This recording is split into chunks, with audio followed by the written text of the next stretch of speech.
Hello, everyone. My guest today is Oren Zaslansky. He has logistics and innovation running through his veins. He followed his parents' footsteps, who created their own freight forwarder after years with Foreman's van line. He founded his own 100-truck fleet at age 20, providing white glove freight service through the U.S. and Canada. Next came Sole Source, Oren's first brokerage, which services major clients like Whole Foods and opened his eyes to the unnecessary complications and inefficiencies of L2L shipping. Oren, you ready to take us to the top? I am. Thanks for having me. So through all this experience, you've now built FlockFreight. Let's start with a tease there and then get more of your history. What's FlockFreight doing today? We create what we call shared truckloads or algorithmic carpooling. So it's a little complicated thing to think of, but if you had 4 pallets of commercially manufactured goods and you're in LA and you want to ship them out to Chicago, you would otherwise move them through the LTL industry, less than truckload industry, or hub and spoke model. So just think terminal, UPS without the aircraft. What we do is we come in and we use some really sophisticated algorithms to match your palletized freight with our other customers' palletized freight, and instead create a carpool or a shared truckload. So we just book a big truck out of the full truckload industry, have them make multiple pickups, picking up our various customers' loads and shipments, and have them drive direct to destination. The reason the customer cares is that by making a hubless offering, no terminals, no warehouses, it picks up on time, delivers on time, it's faster, there's zero damage, no loss, no theft. It's just a much, much higher quality offering. And it's a much greener offering, about a 40% reduction in greenhouse gas as the only certified B Corp in the freight industry, because our model effectively negates or disintermediates the use of terminals. We like to say algorithms instead of warehouses. It was 2002 or 2003, I forget which, but I was rereading Bezos' annual letters, and I remember one of the key metrics they tried to drive down in 02 or 03 was number of contacts. And it's exactly this thing that you're talking about. So real quick, before we get your back straight, can you help me try and understand the economics? This is sort of foreign to a lot of people. If I want to ship 2 full trucks from LA to Chicago, and let's say they're Adidas shoes, what am I likely going to pay for that? So the way to think about it, I'm going to give you some really simple kind of silly math, but this is just, I've used this in fundraising and again, it's a reflection of very sophisticated audiences, but taking a lot of industry experience and kind of putting it to layman's terms. So imagine you could typically fit 26 pallets in a big truck, a full truckload carrier truck, the big ones you see on the freeways. Yeah. If you could fit 26 in there, we'll just imagine that trucking company is going to charge you $26 to go from Chicago to Los Angeles. We can infer that that's $1 per pallet, right? $26 to fit 26 pallets. Now, to be fair, that trucking company is not charging you $1 per pallet. They're charging you $26. Mm-hmm. Whether you put 1 pallet on board or 26 pallets on board, you're going to pay $26. You're a smart guy. You want to get the truck full. You want to get your lowest possible unit economics. You put 26 pallets on board. You have in your head $1 a pallet. Conversely, now you're a small shipper or you have a small order. It could be a big shipper, but you have a small order. You just have 1 pallet to ship. That's it. It doesn't make sense to buy the whole truck for $26, right? So instead, you go to the LTL industry, these hub and spoke operators, the UPS, FedEx, without the truck, without the aircraft. Mm-hmm. They charge you $2 to move that 1 pallet. That's what we do. That's what our financial model is that instead of charging $2 and paying almost $2, we can charge $2 and pay $1 because we're buying, it's like we're syndicating that entire truck. We're taking all the risk and telling the customer, don't worry about it. I'll find the other 25 pallets to go with your 1 pallet. It'll never move through a terminal. It'll never be unloaded. Bigger, faster, stronger. On-time pickup, delivery, no loss, no theft, no damage, faster transit times. Mm-hmm. So that's financially what we're doing. Interesting. Super interesting. And again, before we go back to the younger Oren, in 2020, with the pandemic happening, like, what's the big usage metric you track? It's not number of pallets is probably too minute. Is it number of truckloads, or like what's the thing you track mainly? Yeah, it's what we call a freight bill. That would be like a standard unit of measurement in this industry. A freight bill would be not a pallet, but it would be a shipment. So a shipment might be 2 pallets, it might be 15 pallets, but we would call that 1 freight bill. Huh. And we've seen so how many shipments we move on an annual basis. We had 400% growth in the year of 2020. That's incredible. Are you sharing what that actual, I mean, it's got to be in the millions, right? Tens of millions? In terms of shipments or in terms of revenue? Freight, that number you just gave me, freight bills. No, it's not millions yet. It is, That's a fair question. It's tens and tens of thousands. You know, I don't know if we're at quite 100,000 yet, but we're getting very close. That's got it. So somewhere between 10K and 100K. And that's just, again, number of freight bills as small as 2 pallets, as large as 24.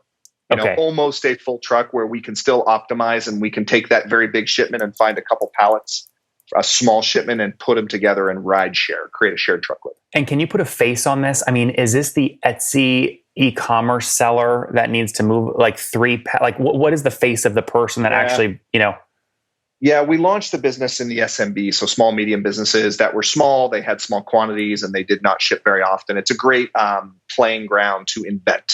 If not, it's a little messy. Now we're playing much more in the middle market and with enterprise customers. So, you know, it can actually be a very big customer. We'll use like, you know, an almond manufacturer is one of our biggest customers where, you know, a full truckload of almonds could be 40,000 pounds. That's a lot of almonds to go into a Vons, you know, or to go into a 7-Eleven. So even though they're a $10 billion a year massive enterprise shipper, they would have a need to only ship 4 pallets on, you know, out of their facility going to a distribution point. Now they may ship a full truckload of almonds into a Costco or to an Amazon fulfillment center, but then they may turn around and ship a single pallet to 7-Eleven. Mm-hmm. So it's all B2B, or what we call in the industry kind of dock to dock. So what we don't yet do is residential. We've done it in the past, but it's not who we are. It's not who we believe we should be for quite some time. Mm-hmm. Instead, we're going from a manufacturer that has made something or is a distributor of something and going to the receiver or their customer. A very common pattern would be people who make stuff and it's going to an Amazon fulfillment center, or they make things and it's going to a mall or some type of distribution center. So I would not quite say Etsy. I would say more like a $25 million minimum side manufacturer. That's their revenue, not their spend on freight, but that's how big a firm they are. Up to, you know, several $1 billion a year. Again, you know, the AB InBevs of the world. And in 2020, how many unique shippers shipped at least one thing with you? One freight bill? It's like 2,000. Oh, wow. Okay. Yep. And I just am really uneducated in the space. I mean, what percent is that of the total brands shipping something? It's BIPs. Which is the beauty of this industry, right? So we'll just say U.S. freight is believed to be like $1 trillion across all the varying ways that you might move things. And look, we're not a tiny company anymore. We've had explosive growth. We plan on growing a ton more, but the reality is that, you know, it's basis points still. Yep.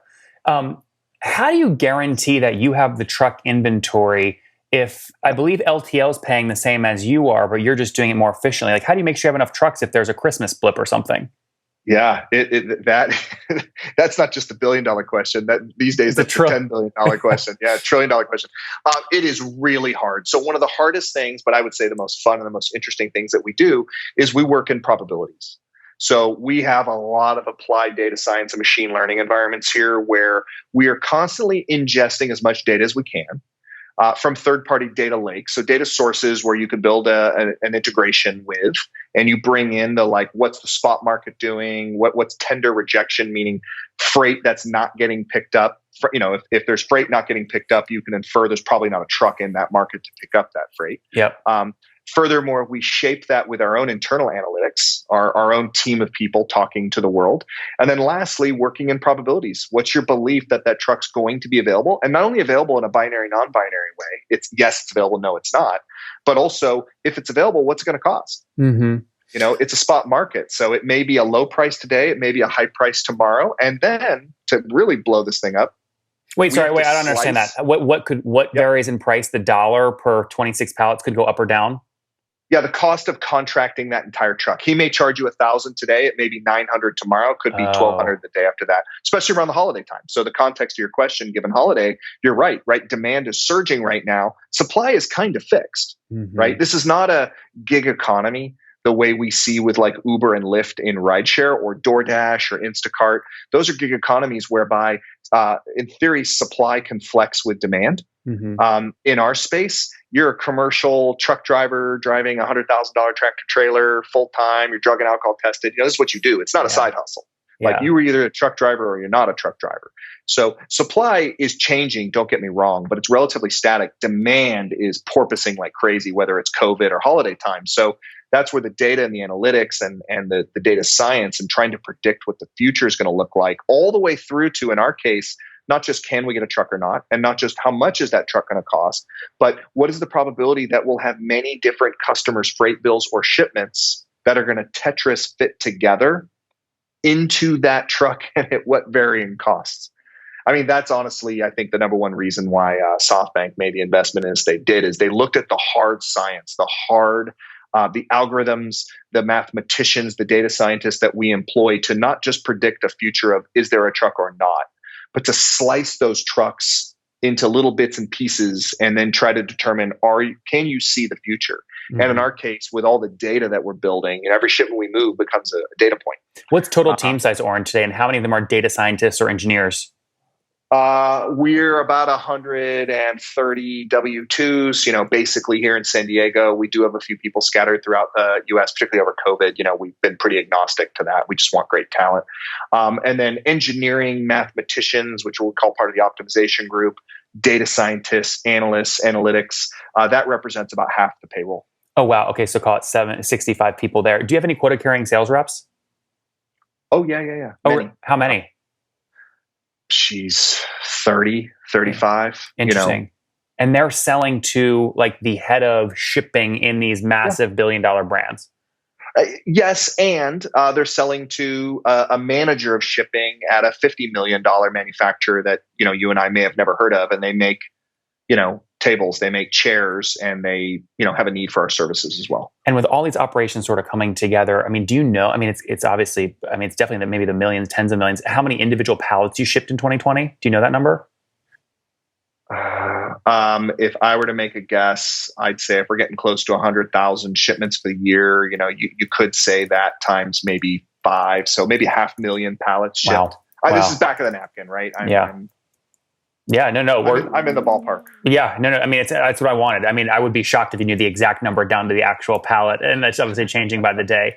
Talk to me about SoftBank. They just wrote a check. What was the size of the check, and how much have you raised to date total? SoftBank's investment's $100 million. We also brought Volvo in, which is a really exciting strategic for us, both for a commercial partnership. They spend a lot of money on moving freight, and they do it suboptimally, and they want to partner with us, but also to work with their innovation labs on really defining what the future of transportation will look like, autonomous driving vehicles as an OEM. They make these trucks, or they're working on that technology, how a marketplace partnership like us could work with a Volvo over the long term. We think of Volvo here in North America as these like lovely Swedish cars, and they are, but not a lot of people know they're like the second or third largest truck manufacturer. I say truck, I mean like tractor trailer, freight truck in the world. I think them and Daimler, are the biggest in the world. So in the US, they own the brand Mack truck, which more people are probably familiar with. Mm-hmm. And then we had participation from all of our insiders, Google Ventures, Signal Fire, and GLP. At that point, we set out to raise, honestly, 30 to 50 million bucks. We ended up raising 115. So it was a bit of like, no more capital can come in, work with your insiders to prevent too much money from coming in. And that puts the total raise at 185 million, something like that. And in that SoftBank deal, were you able to stay, let them put in more cash, but still stay under and sell less than 10% of the business? In other words, I'm really asking, is north of $1 billion valuation? South of $1 billion valuation. Got to be flirting with it, Oren. It's south of $1 billion valuation. Everyone's trying to get us on this one. I know. Look, it's a couple ways of thinking about it. One is, it is freight and we have a lot to prove. It's a huge space. We're going after something much more complicated than has ever been pursued before. And that's the true invention of a new mode of shipping freight. There's the less than truckload mode, pallets through terminals. There's the full truckload mode, fill the truck up at a single manufacturer, send the truck down the road. Those are the incumbent modes. We're this space in between and encompassing both, which is shared truckload. Mm-hmm. That's a mode that we've invented. So it's obviously a lot riskier, number one.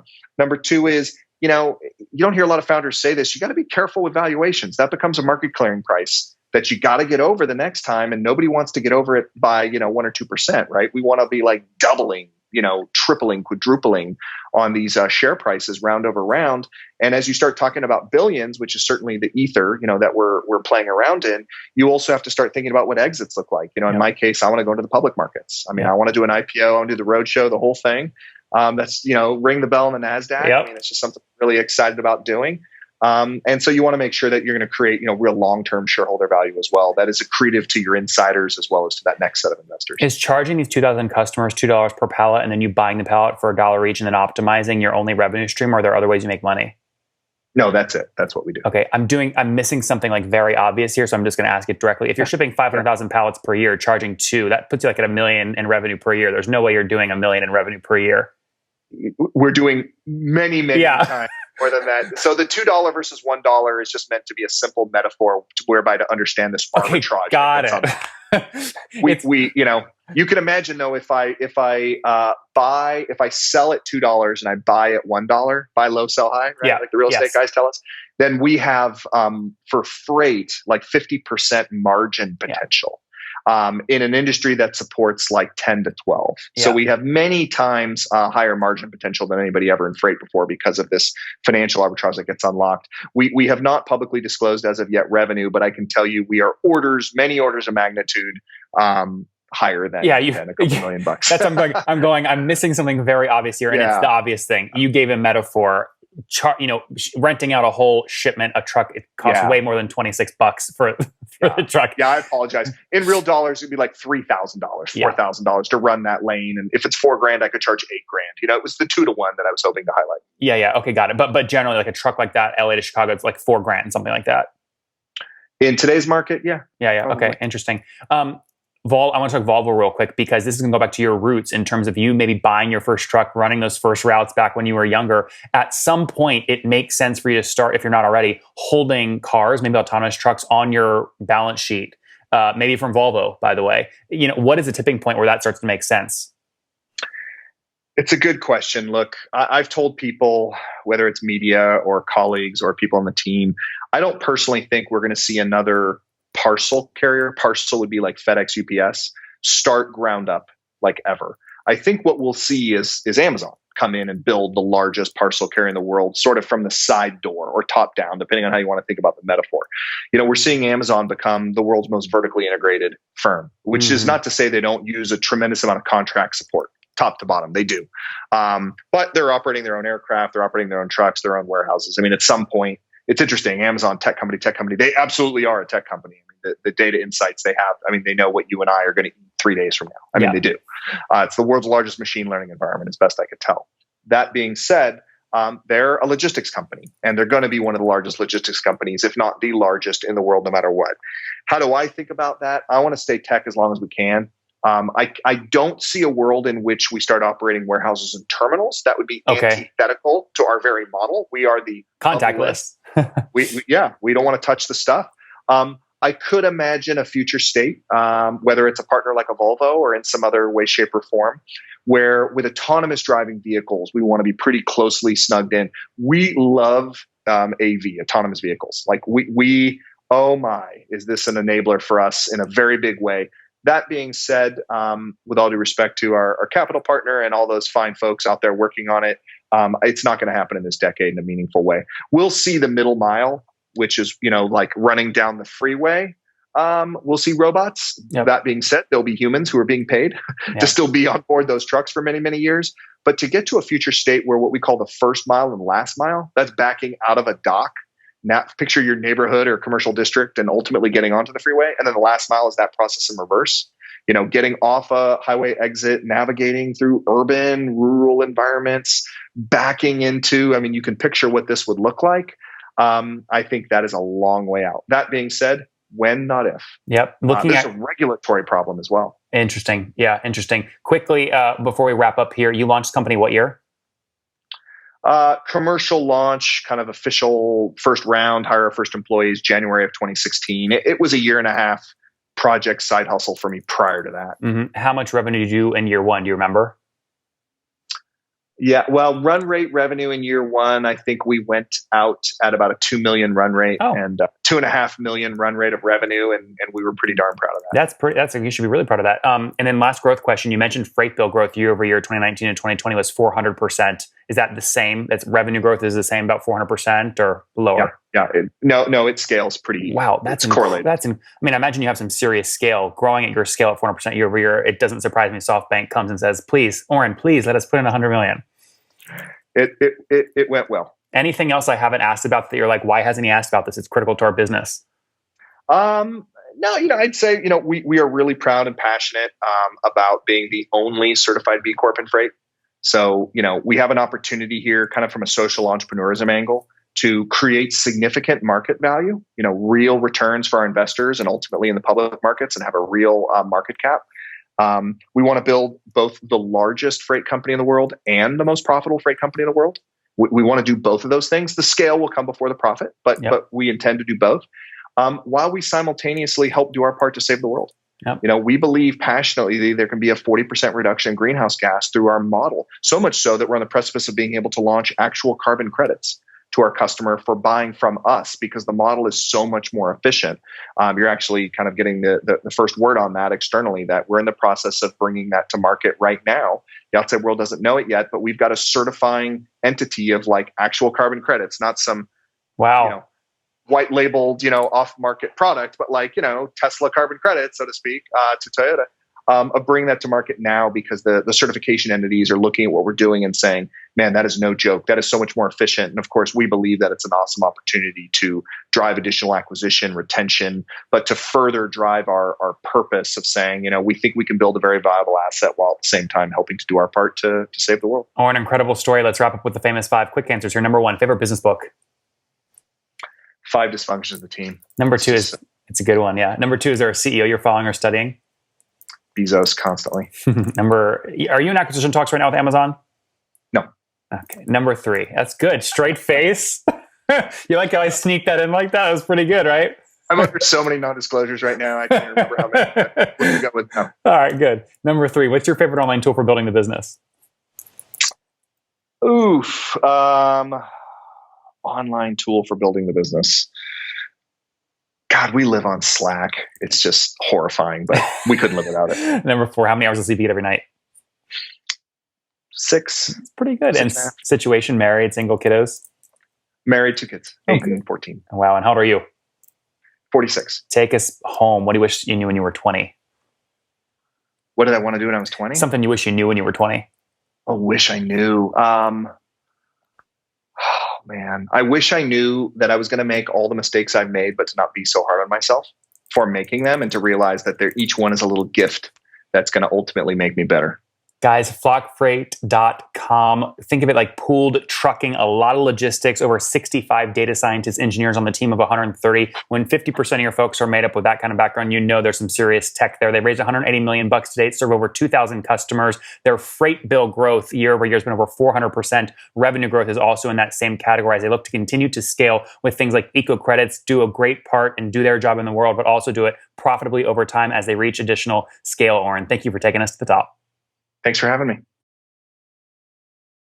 One more thing before you go. We have a brand new show every Thursday at 1 p.m. Central. It's called Shark Tank for SaaS. We call it Deal or Bust. One founder comes on, 3 hungry buyers, they try and do a deal live, and the founder shares back-end dashboards, their expenses, their revenue, ARPU, CAC, LTV, you name it, they share it. And the buyers try and make a deal live. It is fun to watch every Thursday, 1 p.m. Central. Additionally, remember, these recorded founder interviews go live. We release them here on YouTube every day at 2 p.m. Central. To make sure you don't miss any of that, make sure you click the subscribe button below here on YouTube, the big red button, and then click the little bell notification to make sure you get notifications when we do go live. I wouldn't want you to miss breaking news in the SaaS world, whether it's an acquisition, a big fundraise, a big sale, a big profitability statement, or something else. I don't want you to miss it. Additionally, if you want to take this conversation deeper and further, we have by far the largest private Slack community for B2B SaaS founders. You want to get in there. We've probably talked about your tool if you're running a company or your firm if you're investing. You can go in there and quickly search and see what people are saying. Sign up for that at nathanlatka.com/Slack. In the meantime, I'm hanging out with you here on YouTube. I'll be in the comments for the next 30 minutes. Feel free to let me know what you thought about this episode. And if you enjoyed it, click the thumbs up. We get a lot of haters that are mad at how aggressive I am on these shows, but I do it so that we can all learn. We have to counter those people. We got to push them away. Click the thumbs up below to counter them and know that I appreciate your guys' support. All right, I'll be in the comments. See ya.